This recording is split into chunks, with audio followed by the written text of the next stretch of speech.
Hello అండి, welcome back to ఊహల పల్లకి. ఇవాళ మనం వినబోయే స్టోరీ హృదయం ఎక్కడున్నది పార్ట్ 8. ఆ సింహాసనం మీద పొదిగిన వజ్రాలని వెలకట్టలేం. కేవలం దసరా నవరాత్రుల్లో మాత్రమే ఆ బంగారు సింహాసనాన్ని ఉపయోగించేవారు. ఆ సింహాసనాన్ని అంత పవిత్రంగా చూసుకునేవారు. ఆ సింహాసనం ఇప్పటికీ అలాగే ఉందా? ఓ స్టూడెంట్ అడిగాడు. ఉంది, దాన్ని పటిష్టమైన భద్రతా ఏర్పాట్ల మధ్య స్ట్రాంగ్ రూమ్లో ఉంచారు, గైడ్ చెప్పాడు. ఆ సింహాసనం మన గాలి జనార్దన్ రెడ్డి బంగారు కుర్చీలా ఉంటుందా? కమెంట్ చేశాడు ఓ కొంటె కుర్రాడు. అందరూ పెద్దగా నవ్వారు. గైడ్ అప్పటికే ముందుకు వెళ్ళిపోయాడు. ఆ పైకప్పు మీద ఇవాల్టికి కొత్తగా అనిపిస్తున్న బర్మాటేక్ వుడ్ మీద కార్వింగ్ని అలా చూస్తుండిపోయిన యశస్వికి తన మెదడులోనే ఒక కార్వింగ్ జరుగుతున్నట్టు, తన జీవితకాలమంతా ఈ జ్ఞాపకం అలా పదిలంగా నిలిచిపోయేట్టు అనిపించసాగింది. వస్తు నాణ్యతకు, కళాకారుల హస్త నైపుణ్యానికి రాజులు ఎంత విలువను ఇచ్చేవారో తెలుసుకోవాలంటే జన్మలో ఒక్కసారైనా ఈ కట్టడాన్ని చూడాల్సిందే, చెప్పాడు విష్ణు. కొంచెం ముందుకు నడిచి తైలపర్ణ చిత్రాల ముందు నిలబడింది. రాజా రవివర్మ స్వయంగా ఈ ప్యాలెస్కి నడిచి వచ్చారంట. ఆయన ప్యాలెస్కి బహుకరించిన ఆ చిత్రాలు వెలకట్టలేనివి. ప్యాలెస్కే తలమానికంగా అత్యద్భుతంగా ఉన్నాయి. మిగిలిన చిత్రాలు కూడా ఎంత అందంగా ఉన్నాయో. అందులో తలపాగాలు, యుద్ధ కవచాలు ధరించి శూలాలు, బల్లాలు పట్టుకున్న సైనికులు మంది మార్బలంతో యుద్ధ సన్నద్ధులై ఉన్నారు. మరోపక్క ఎర్రటి కిరీటాలతో అపార సైన్యంతో కత్తులు జులిపిస్తున్న రాజులు, రారాజులు అందరూ ఈ క్షణంలోనో మరో క్షణంలోనో నిజంగా ఆ చిత్రాల్లోంచి యుద్ధరంగంలోకి దూకేట్లు ఉన్నారు. ఎన్నెన్నో అపురూపమైన దృశ్యాల్ని నయనానందకరంగా కన్నుల ముందు సాక్షాత్కరింపచేసే ఆ చిత్రకారుల కళా వైభవం సమ్మోహనం. ఆయా చిత్రకారులు ఇంత నైపుణ్యం సంపాదించటానికి జీవిత కాలాన్నంతా వెచ్చించి ఉంటారేమో. వారికంటూ విడిగా జీవితాలు, జీవిత భాగస్వాములు, పిల్లలు, బంధాలు, బాధ్యతలు, ఎమోషన్స్, ఇహపరమైన జీవితమే ఉండి ఉండదేమో. అప్పుడే ఇన్ని కాలాల పాటు నిలిచిపోయే కళ, ఓ జాతి మొత్తం గర్వంగా చూపించుకోగలిగే కళని వెలువరించగలుగుతారేమో. తపస్సు అంటే అదేగా. ఆలోచిస్తుంటేనే ఆమె ఉద్వేగానికి లోనవ్వసాగింది. అనాలోచితంగానే కళ్ళు సజలమయ్యాయి. వాళ్ళ త్యాగానికి ఈ జాతి ఎన్ని వేల నివాళులు అర్పిస్తే సరిపోతుంది. తర్వాత ఆమెని విష్ణు ట్రోఫీ రూమ్లోకి తీసుకెళ్లాడు. ఆ గదుల్లో ఆయా శతాబ్దాలకు సంబంధించిన ఎన్నో రకాల ఆయుధాలు, ఖడ్గాలు, తుపాకులు, మాద్గరాలు, కట్లర్లు మొదలైనవన్నీ ఎంతో జాగ్రత్తగా పొందుపరిచిపడి ఉన్నాయి. ఆ రాజులు ఉపయోగించిన వస్త్రాలు, వారి ఆభరణాలు అన్నీ ఆ మ్యూజియంలో ప్రజల సందర్శనార్థం పొందుపరిచారు. యుద్ధం తర్వాత రాజులకు అత్యంత వినోదాన్నిచ్చే ప్రక్రియ వేట మాత్రమే. అప్పటి రాజులు ఎలాంటి జంతువుల్ని వేటాడేవారో మనకు అర్థం కావటానికి కాబోలు వివిధ జంతువుల చర్మాల్లో స్టఫింగ్ చేసి ఆయా జంతువులకు ఆకారాన్ని ఇచ్చి ప్రదర్శనకు వీలుగా ఏర్పాటు చేశారు. ఒక ఏనుగు తోకని యాస్ట్రేగా తీర్చిదిద్దారు. ప్యాలెస్ని చూడ్డానికి వచ్చిన పిల్లలకు ఆ గది చూడముచ్చటగా ఉంది. ఎంత కాదన్నా ఆనాటి రాజుల జీవితాల్లో హింస, రక్తపాతం, బీభత్సం చాలా పెద్ద భాగాన్ని ఆక్రమించాయి. అలాగే వాళ్ళు కళలకు, కళాత్మకమైన జీవనానికి కూడా చాలా పెద్ద పీట వేశారు. ఆనాటి రాజులు ఎంత హుందాగా, ఎంత విలాసవంతంగా జీవించారో చెప్పటానికి నిలువెత్తు సాక్ష్యాలుగా ఆ ప్యాలెస్ నిర్మాణ నైపుణ్యం, ఆ దారు శిల్పకళ, ఆ నగిషీలు, ఆ చిత్రాలు సందర్శకులందరి మనస్సుల్లోనూ నిలిచి ఉంటాయి. మీరు ఇప్పటిదాకా చూసిన ఈ ప్యాలెస్ని నిర్మించటానికి ఆ రోజుల్లోనే అక్షరాల 41,47,930 రూపాయలు ఖర్చయ్యాయి. ఈ ప్యాలెస్ని ప్రతి ఏటా లక్షలాది దేశీ సందర్శకులు సందర్శిస్తారు. క్రితం సంవత్సరం అయితే తాజ్మహల్ కన్నా ఈ ప్యాలెస్ని ఎక్కువ మంది సందర్శించారని లెక్కలు చెబుతున్నాయి. దసరా రోజుల్లో ఈ ప్యాలెస్ని సుమారుగా 1,00,000 విద్యుత్ దీపాలతో అలంకరిస్తారు. అప్పుడు ఈ ప్యాలెస్ అందాన్ని చూడటానికి ఎన్ని కళ్ళు ఉన్నా సరిపోవు. సో డియర్ ఫ్రెండ్స్, చివరిగా మీకు చెప్పే కఠోర సత్యం ఏంటంటే, ఇంత ఖరీదైన ఈ ప్యాలెస్ని కర్ణాటక రాష్ట్ర ప్రభుత్వం స్వాధీనపరుచుకుంది. రాజుల వారసుడైన యువరాజు ఈ ప్యాలెస్ వెనక భాగంలో కేవలం ఓ చిన్న ప్రాంతంలో జీవిస్తున్నాడు, గైడ్ చెప్పి ముగించాడు. అందరి మనస్సులు భారమయ్యాయి. ఆ ప్యాలెస్ చూడడానికి వచ్చినప్పుడల్లా తన చిన్నప్పుడు తాతగారు తరచూ పాడే బమ్మెన పోతగారి పద్యం గుర్తొస్తుంది. అదే పద్యం ఎప్పట్లాగే విష్ణుకి మళ్ళీ గుర్తొచ్చింది. కారే రాజులు రాజ్యముల్ గలుగవే గర్వోన్నతిం బొందరే వారేరి సిరిమూటగట్టుకుని సోవంజాలిరే భూమిపై పేరెన్నంగలదే. ఒక గొప్ప కట్టడాన్ని కళ్ళారా వీక్షించగలడం అందరికీ మంచి అనుభూతిని మిగిల్చింది. టూరిస్టులు ఒక్కొక్కరే వెనుతిరిగి చూస్తూ వెళ్ళిపోసాగారు. విష్ణు, యశస్వి కలిసి ఆ ప్యాలెస్లోని మ్యూజియం చూసిన తర్వాత వివిధ శాలల్లోని గుర్రాలను, ఏనుగులను తనివితీరా చూశారు. ఆ ప్యాలెస్ చుట్టూ ఉన్న తోటలో కాసేపు కూర్చున్నారు. ఆమెకైతే ఆ తోటలోని పూబాలలు కూడా గుసగుసగా ఏవో ఊసులు చెప్తున్నట్టు అనిపించింది. ఆ ప్రాంగణంలో దాదాపుగా 12 దేవాలయాలున్నాయని గైడ్ చెప్పిన మాట సడన్గా గుర్తొచ్చి ఆమె అడిగింది, విష్ణు, మనం కనీసం ఒక్క దేవాలయానికైనా వెళ్దాం. అతను సరేనన్నాడు. భక్తి ప్రవర్తులతోనే కాకుండా వివిధ సందర్భాల్లో ఇతర దేశాల మీద దండెత్తి విజయంతో తిరిగి వచ్చిన జ్ఞాపకార్థంగా ఆయా దేవతలకు కృతజ్ఞతగా ఆలయాల్ని నిర్మించారని ఆలయాల వెలుపల ఉన్న శిలాఫలకాలు చెబుతున్నాయి. త్రినయనేశ్వర దేవాలయానికి వెళ్లి ఆ స్వామిని దర్శించుకున్నారు. మైసూరుని పరిపాలించిన వడయార్లు యాదవ కులస్తులు. వారి కులదైవం శ్రీకృష్ణుడు. అందుకే కాబోలు ఆ ఆలయంలో ముద్దులు మూటగడుతున్న బాలకృష్ణుని విగ్రహాన్ని ప్రత్యేకంగా ప్రతిష్ఠించారు. అందరితో పాటు వారు కూడా ఆ విగ్రహాన్ని చూసి మురిసిపోయారు. ఆ దేవాలయాన్నించి బయటకు వచ్చి అరుగు మీద కూర్చున్నాక, యశు, ఉదయం భారతదేశంలోని 7 అద్భుతాల్లో మనం కేవలం 4 అద్భుతాల్ని మాత్రమే చెప్పుకున్నాం.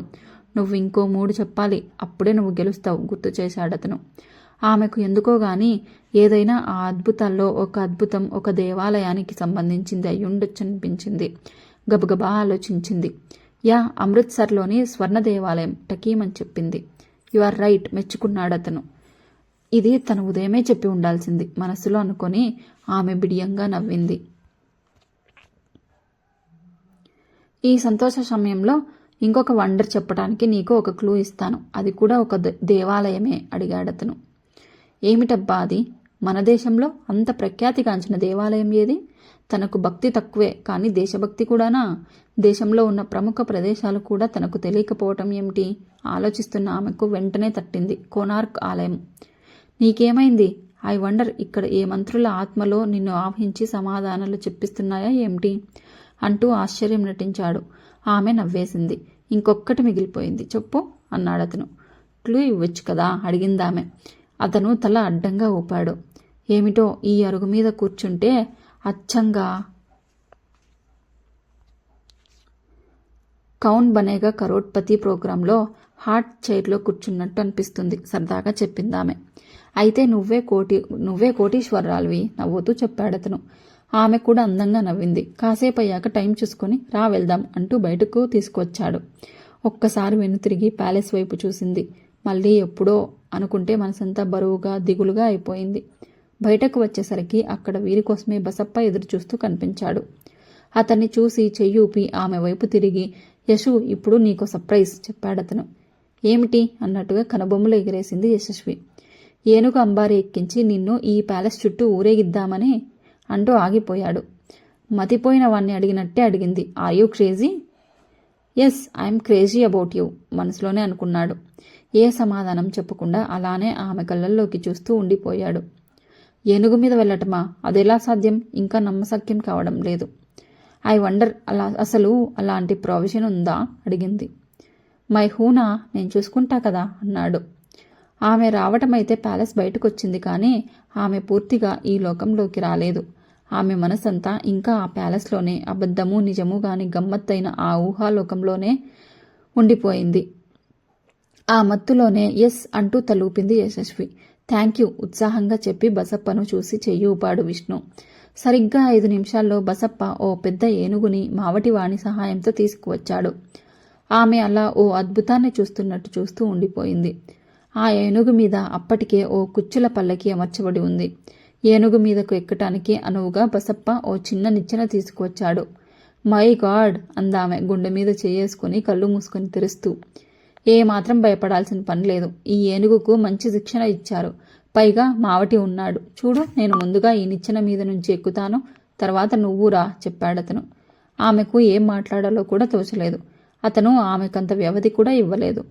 ఆమె చూస్తుండగానే అతను ఏనుగు మీదకు చకచకా ఎక్కేశాడు.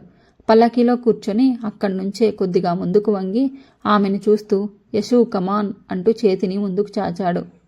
ఏం భయం లేదమ్మా, పక్క నుంచి బసప్ప కూడా చెప్పటంతో ఆమెకు ఆ నిచ్చెన ఎక్కక తప్పలేదు.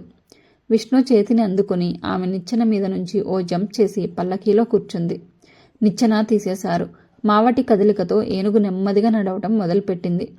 అలా పల్లకీలో కూర్చుని ఉండగా ఏనుగు తమని తీసుకుని వెళ్లటం జీవితంలో ఇంతకు ముందెన్నడూ ఎరగని ఓ సరికొత్త అనుభూతి. ఆమె ఒక విస్మయంతో అలా చూస్తుండిపోయింది. ఏదైనా ఒక సాహస కృత్యం చేస్తున్నప్పుడు శరీరంలో ఎడ్రెనలిన్ హార్మోన్ల విడుదల విపరీతంగా పెరగటంతో ఒకలాంటి ఉత్తేజానికి లోనవుతాం. ఆమె పరిస్థితి ఇప్పుడు అలానే ఉంది. ఏనుగు లయబద్ధంగా నడుస్తూ ఉండటంతో శరీరం చిన్నగా ఊగుతోంది. కానీ ఆమె గుండె అయితే ఏకంగా ఉయ్యాలులూగుతోంది.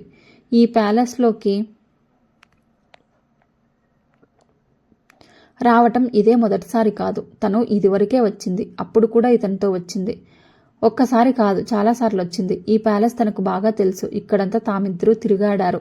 ఎన్నెన్నో కబుర్లు చెప్పుకున్నారు, ఆడి పాడారు. ఇక్కడే ఆలోచిస్తున్న ఆమె వివసురాలవుతోంది. ఏవో సుదూర లోకాల్లో విహరిస్తోంది. అతను ఆమె వైపే చూస్తున్నాడు. ఆ సాయంత్రపు నీరెండలో ఆమె ముఖం కాంతులీనుతోంది.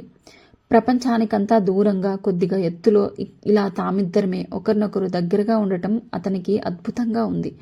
తామిద్దరూ కాదు, ఒక్కరే. తామిద్దరూ ఒకవైపు, ప్రపంచమంతా ఇంకొక వైపు అన్న ఫీలింగ్ కలిగింది. రహస్య స్వప్నమేదో నెరవేరుతున్నట్టుగా ఉంది. వారిద్దరి మధ్య ఒక మ్యాజిక్ మొదలైంది. మైండ్ తన లాజిక్తో చేయలేని ఎన్నో పనులను మనసు తన మ్యాజిక్తో ఎంతో సునాయాసంగా చేస్తుంది. ఎందుకంటే ప్రేమకి లాజిక్ తెలీదు. సన్నగా వణుకుతున్న ఆమె సున్నితమైన చేతిని అందుకున్నాడు. ఆమె అభ్యంతరం చెప్పలేదు. తన షర్ట్ జోబులో ఉన్న ఎర్ర గులాబీ పువ్వుని బయటకు తీసి ఆమె చేతికిచ్చాడు. ఆమె అపురూపంగా అందుకుంది.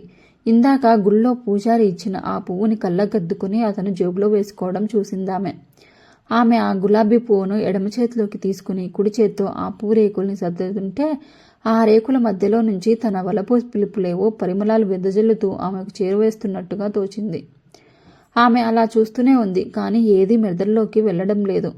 ఆకాశంలో సూర్యుడు అస్తమించాడు. కానీ ఇంకా పూర్తిగా చీకటి పడలేదు. ఒక పక్క నుంచి చంద్రుడు నెమ్మదిగా ఉదయిస్తున్నాడు. శీతల శాంతి మధుకలశంతో బాటలేని దారుల వెంట సంధ్యాదేవి అలవోకగా నడిచి వస్తోంది ఆ ప్రదేశ వేళ. అతను మళ్ళీ ఆమె చేతిని సుతారంగా తన చేతిలోకి తీసుకుని ఆమె కళ్ళల్లోకి చూస్తూ యశస్వి అంటూ మృదువుగా పిలిచాడు. ఏదో జరగబోతుంది. ఆమెలోని ఆడమనసు చెబుతోంది. అరచేతులు చల్లబడ్డాయి. కానీ ఆమె ఇంకా ఈ వాస్తవ ప్రపంచంలోకి రాలేకపోతోంది. గత జన్మల తాలూకు స్మృతుల మత్తు విడిపోవడం లేదు. ఊపిరి బిగబట్టింది. దీపాలు పెట్టే వేలైంది. ఈమె తన కంటి దీపం. ఈమె తన స్వప్న సుందరి, జన్మజన్మల తన Priyabandhavi. I love you Yashasvi చెప్పాడు. ఆమె మదిలో ఒక్కసారిగా కోటి దీపాలు వెలిగాయి. ఆమె గుండె ఒక్కసారి ఆగి వేగంగా కొట్టుకోసాగింది. శరీరాన్ని చర్మాన్ని చీల్చుకుని బయటకు వస్తుందేమో అన్నంత వేగంగా గుండె కొట్టుకోసాగింది. కానీ నింపాదిగా ఉండటానికి ప్రయత్నిస్తూ థ్యాంక్ యూ సో మచ్ అంది. సరిగ్గా ఆ సమయంలో అతని ముఖంలో ప్రతిఫలిస్తోన్న ఆరాధనని తనివి తీరా చూడాలనిపిస్తుంది. కానీ స్త్రీ సహజమైన సిగ్గుదొంతర్లు కనురెప్పల్ని కిందకు లాగుతున్నాయి. ఆమె శరీరం చిన్నగా కంపించడం అతనికి స్పష్టంగా తెలుస్తోంది. ఆమె పెదవులు అదురుతున్నాయి. కనురెప్పలు అరమోడుపులై ఉండటం వల్ల ఆమె ముఖంలో భావాలు తెలియటం లేదు.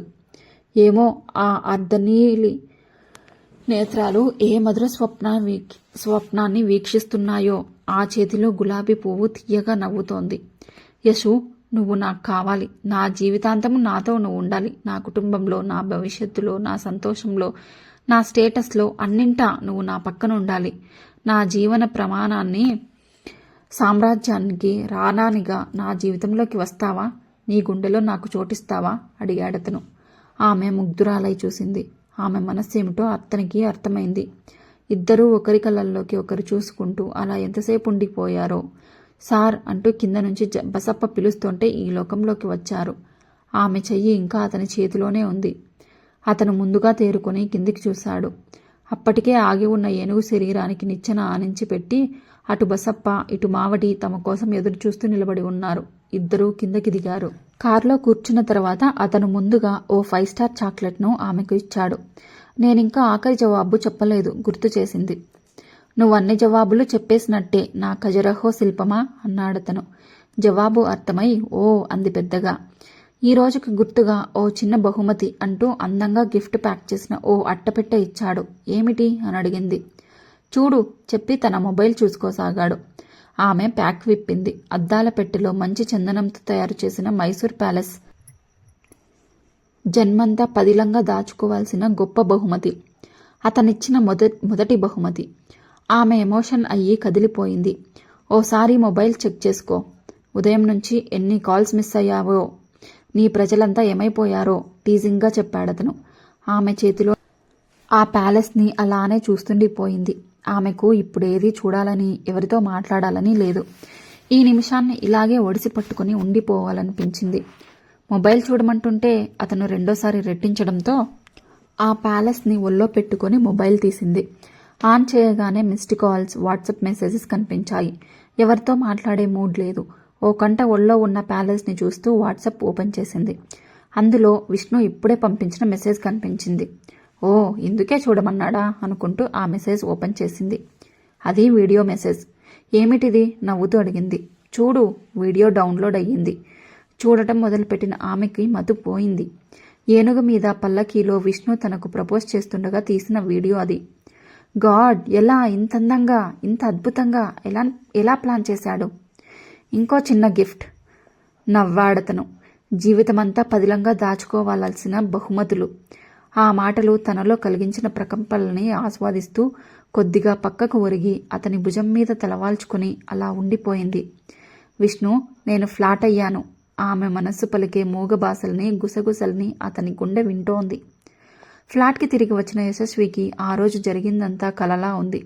ఎదురుగా షెల్ఫ్లో విష్ణు ఇచ్చిన చందనపు మైసూర్ ప్యాలెస్ లేకపోతే తను కలకన్నాను అనే అనుకునేది.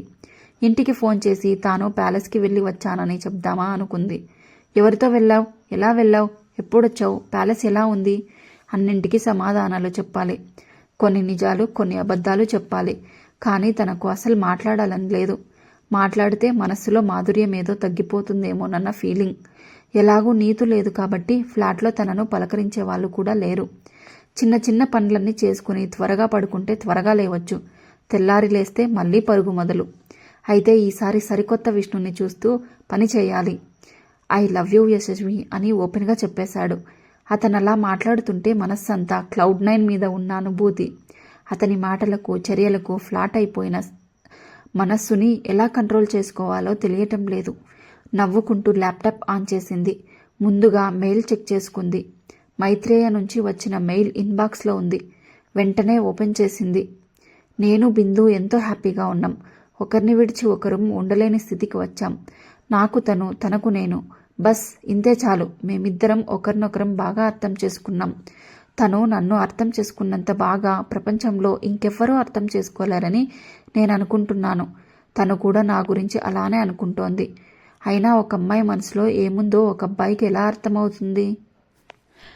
ఇదండి ఇవాల్టి కథ. ప్లీజ్ ఈ స్టోరీ కనుక మీకు నచ్చినట్లయితే నెక్స్ట్ ఎపిసోడ్ కోసం సబ్స్క్రైబ్ టు ఊహల పల్లకి. అలాగే please like, share, subscribe and share with your friends.